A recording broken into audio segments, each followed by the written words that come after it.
Hey there! Today I'd like to talk about one of the most famous composers of all time, the first of what I hope is a series of composers. Today's composer is Johann Sebastian Bach. Now, he wrote more music than just about anyone else I can think of. So why was I juggling? Well, stay tuned and I'll explain.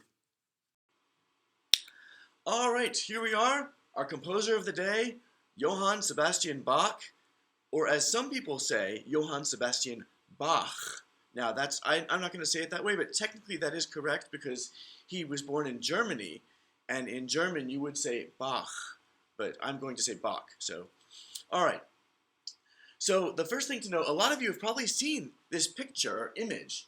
It's actually not a real picture, it's a painting, because he was born a long time ago. He was born in 1685 and died in 1750. So this was way before, certainly no electricity, no cars, no computers. They did not even have cameras to take pictures. So the only way to have an image of somebody was to have someone paint you.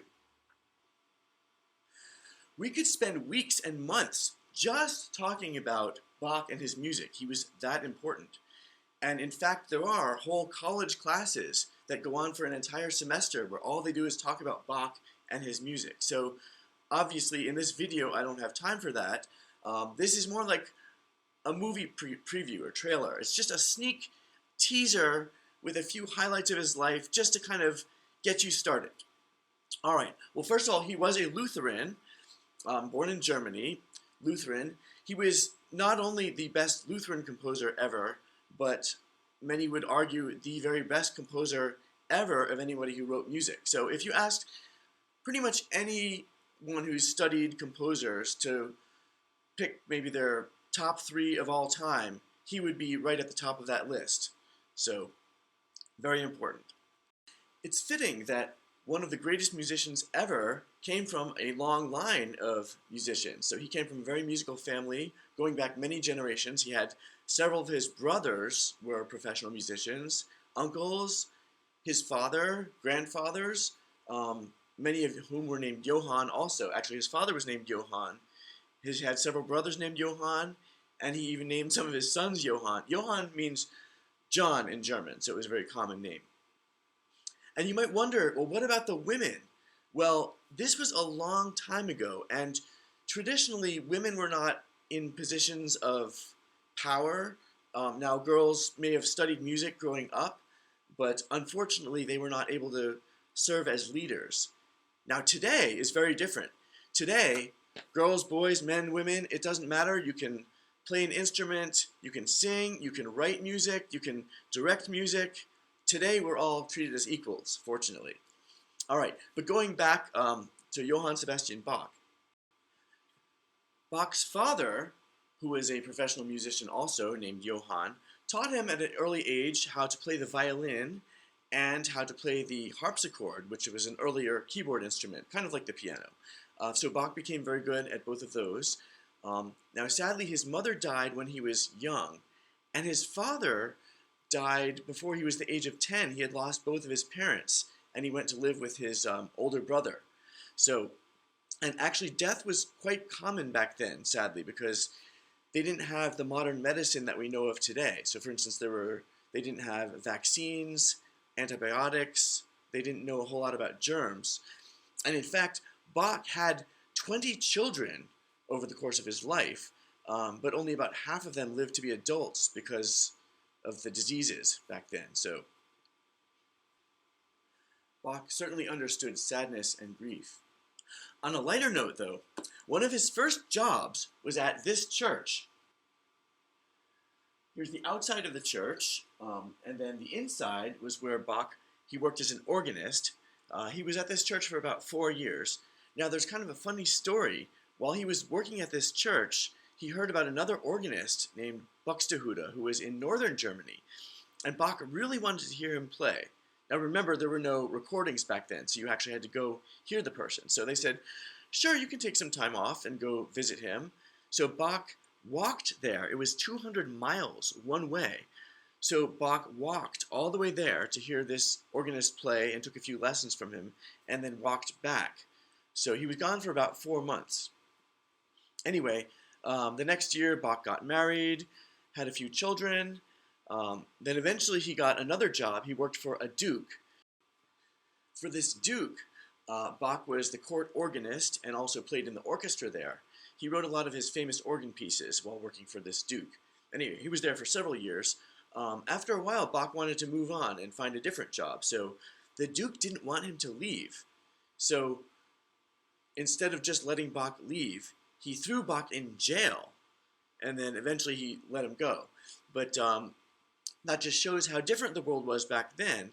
Nowadays, that wouldn't happen. In the United States, if you want to leave work and find a different job, you're free to do it.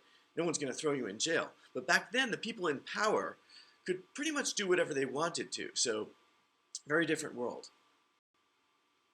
Since this is the quick version of Bach's life, moving on, eventually his first wife died, leaving him with 4 children.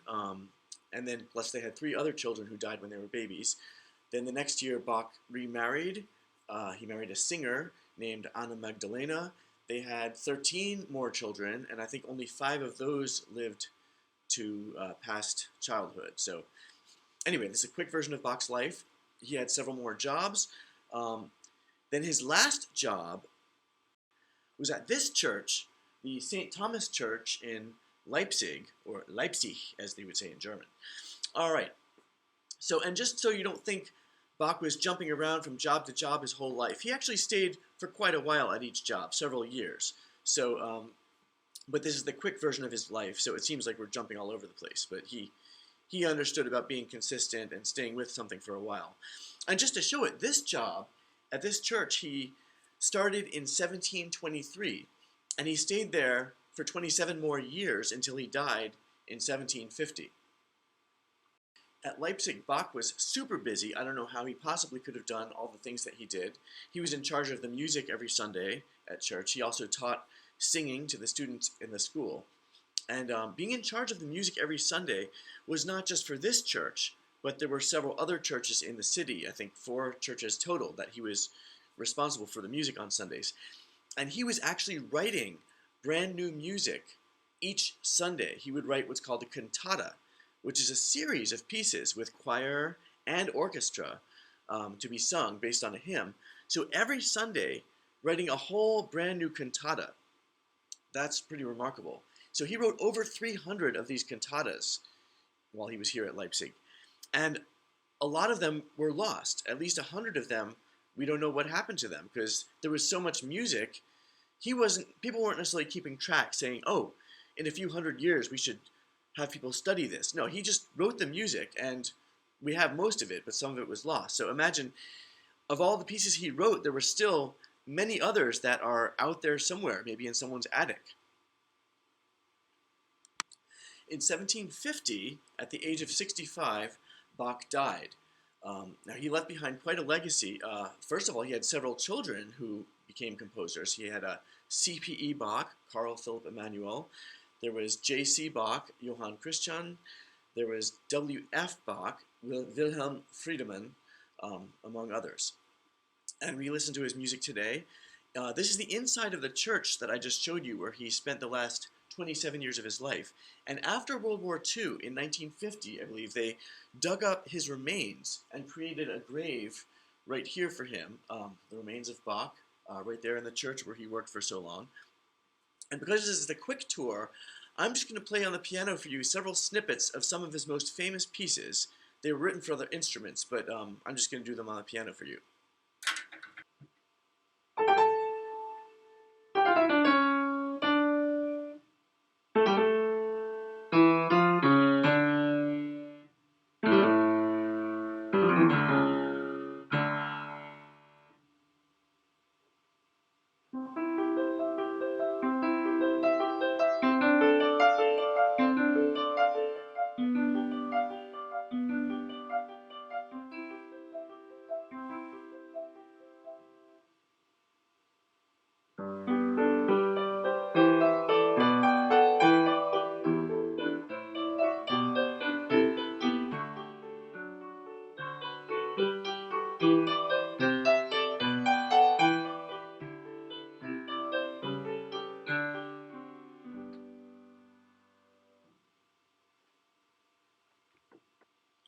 told you this was the quick tour, right?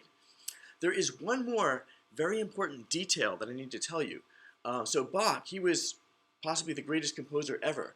Instead of bragging about how great he was, this is pretty incredible. At the end of each of his pieces, he wrote these three initials. He wrote SDG. SDG is short for a Latin phrase, Soli Deo Gloria, meaning to God alone be the glory. Pretty awesome, right? So think about that as we uncover two of his shorter keyboard works. All right, we have here a two-part invention. And I thought before I play it for you, let me just talk about a few things to explain the piece. So first of all, it's in two parts, two-part invention. That should be pretty easy. We have a treble clef going all the way through, which is played by the right hand, and a bass clef, which is played by the left hand. Pretty easy. So let me start with the right hand, or treble clef. Now notice there's a lot of notes, right? It's pretty busy. Here's what that part sounds like.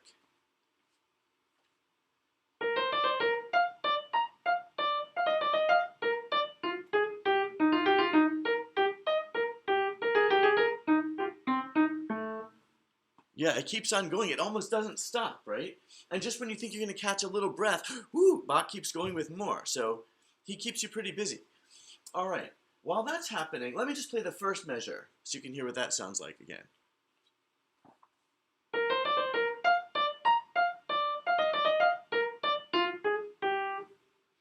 Yeah, so basically he's giving you what the whole piece is based on right away. It's got these little fragments that he then breaks apart and creates an entire piece just based on pretty much what's in that first measure. Meanwhile, the left hand isn't doing that much, right? The left hand sounds like this.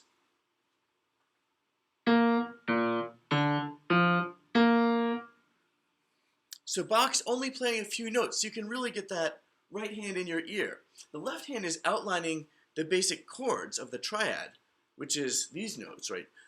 Do, do, mi, so, do. We've all sung those notes before, right? Do, mi, so. All right. So that first section continues for a while. Then, this is what I like to think of as the second section, where the hands are flip-flopped. So now you see the left hand is doing all the busy work. So when you thought, oh, the left hand's slacking off up here. Oh, no, no, no. You make up for it here. So the left hand is working hard. Sounds like this.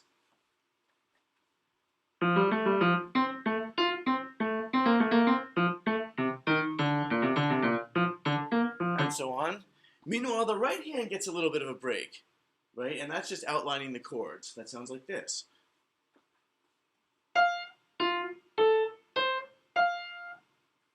All right. And that's the first two basic sections. Now we're going to go on to the next page.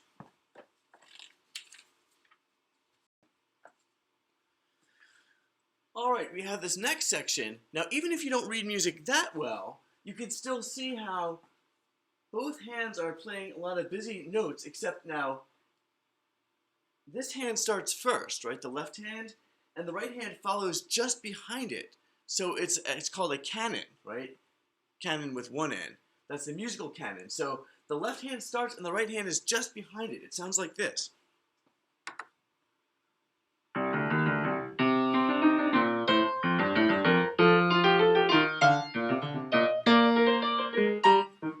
Yeah, so hear that. So one hand follows the other. Then here, look at that. You can just see there's a whole lot of black on the page, right? That just means that both hands are playing the same rhythm at the same time, moving up and down. That sounds like this if I start here.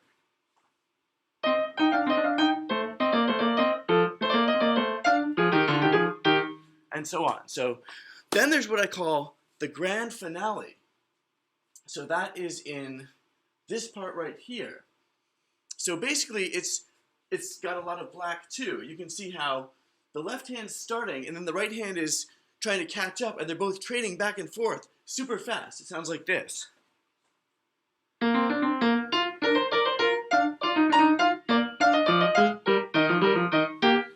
Anyway, and then you can see at the end, both hands finally end up back together on our do, right? Whole note. Speaking of whole notes, There are a lot of different kinds of notes in this piece that we haven't talked about at all, right? So here's a quick crash course. Let's go back to the beginning of this piece. All right, we've got... Now the piece itself goes by very slowly. If I were counting, it's in 4, right? So I could count the whole piece like 1, 2, 3, 4. That's very slow, right? There's only a couple quarter notes, not many. Now we have seen eighth notes before, right? Eighth notes we've called TT. In this piece, it would go at this speed, right? It would be like T, T, T, T, to that speed, right? So like 1 and 2 and 3 and 4 and. So this piece is going slow enough that there's time to have notes that go by even faster than eighth notes. So we have sixteenths, which are right here. Sixteenths go by this speed. They're like 1E and 2E and 3E and 4E and ba ba ba ba, right? And in between the sixteenths, there are even 30-second notes. That's where all this black comes in, right? The 30-second notes are like digga digga digga digga digga digga digga digga digga digga digga digga digga digga. So a lot of them, right? So in fact, there's, well, the math is a little bit complicated, but for each eighth note, there's actually 4 30-second notes. Anyway, if that doesn't make sense, don't worry about it. I'll play the piece for you, and you can just sit back, relax, and enjoy.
Our second piece comes from one of the most famous keyboard books of all time, The Well-Tempered Clavier. This is the German title, but English, Well-Tempered Clavier, written by Bach, of course. Some people think of this almost as the unofficial Bible of keyboard playing. It's that important. Well-tempered because there was a new way of tuning keyboards so that you could play in all 12 keys equally. That's a whole other story that we don't have time for today, tuning. But basically there are 12 major keys and 12 minors, so that makes 24 altogether, 12 plus 12. He wrote, for each key, he wrote a prelude, which means a piece that comes before something, and a fugue, which is always a real challenge to learn, but once you have it, satisfying to play. Here we go.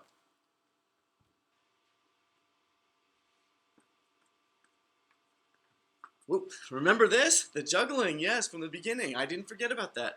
All right, so juggling, you all understand, I have 3 balls, but only 2 hands, and I'm not very good at juggling. This is about all I can do, but I can keep 3 balls going for a very short time in the air. What this is a fugue, one of the many kinds of pieces Bach wrote. We can't talk about Bach without having at least one fugue. So a fugue is actually 3 voices, right? Our last piece only had 2. This is now 3 voices juggled between the 2 hands. So how does it work? Let's just look first before I play anything.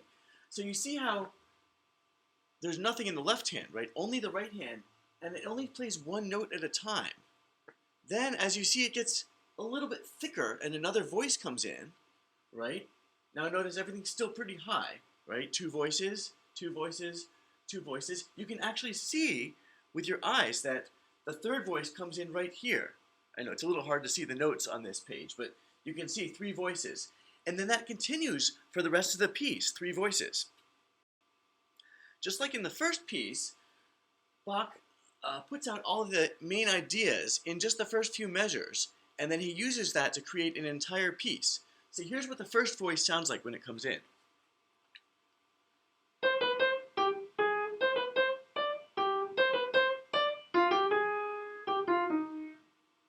Pretty easy, right? It's a little bit of repetition, and then there's a secret line going down in the middle of it all. So let me play that one more time for you.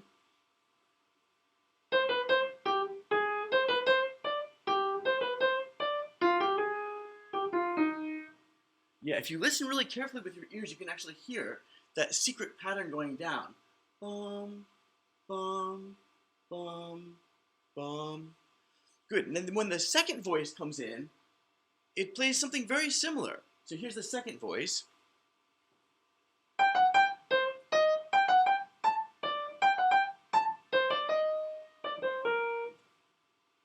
And then while the second voice is happening, the first voice is kind of noodling around. It's got some faster notes, some slower notes. They have a little duet for a while. When the third voice comes in, does this sound familiar?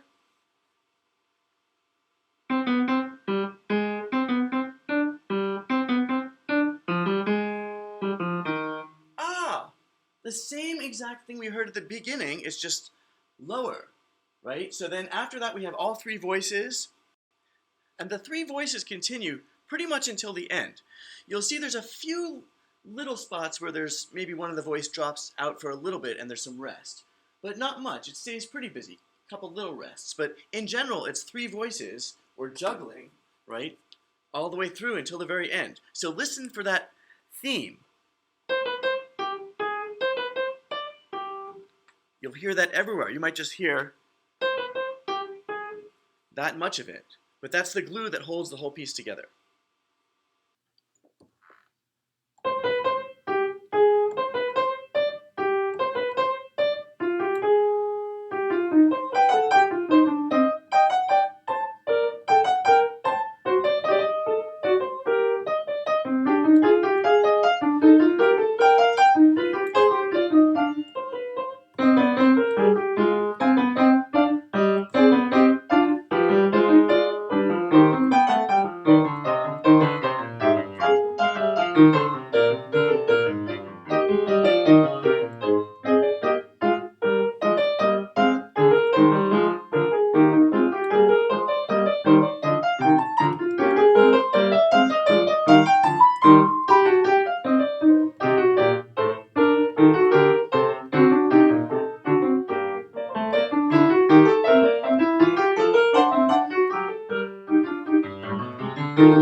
I hope you enjoyed this quick tour of the life and music of Johann Sebastian Bach. If you liked it, there's plenty more music to find by him. You can search online. There's YouTube. You can order a recording. And one day, hopefully sooner rather than later, to actually be able to hear his music performed live, either in concert or in church with lots of other people. All right, I'll see you next time.